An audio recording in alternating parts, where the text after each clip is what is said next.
Баршаңызға қайырлы күн достар. Менің арнама қош келдіңіздер. Бүгін мен сіздермен бірге жұмыртқасыз, ұнсыз жасалынатын осындай ерекше пирогтың рецептісімен бөлісетін боламын. Міндетті түрде менімен бірге соңына дейін болып, егерде осы рецептім ұнаса лүпіл басып, арнама тіркеліп, қоңыраушаны басуды ұмытпаңыздар. Алда сіздерді түрлі рецепттер күтуде. Сонымен қатар достар, бұл пирогтың ерекшелігі біз миксер пайдаланбаймыз.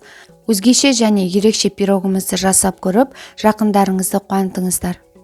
Пирог жасауға бізге қант қажет болады, манный крупа, ванилин, ас содасы және бөлме температурасындағы айран қажет болады.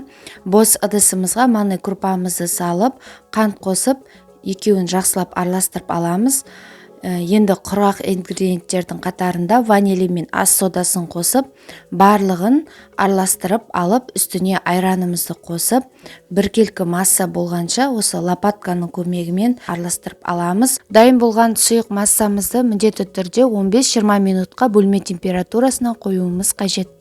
Уақыт өткеннен кейін формамызға құйып, қызып тұрған пеште 170-180 градуста 25-30 минутта пісіріп аламыз.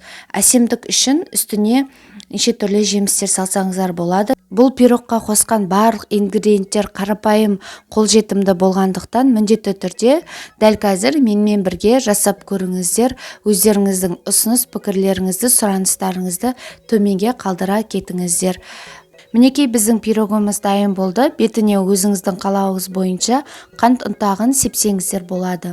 Маник пирогымызды дастарханға ұсынбас бұрын 1 сағаттай толықтай бөлме температурасында суытып алған жөн. Ал сонымен достар, мені ұсынған осы ерекше пирог ұнады деген ойдамын. Ұнаса лүпіл басып, төменге өздеріңіздің пікірлеріңізді аямай жаза кетіңіздер. Сіздерге ас болсын.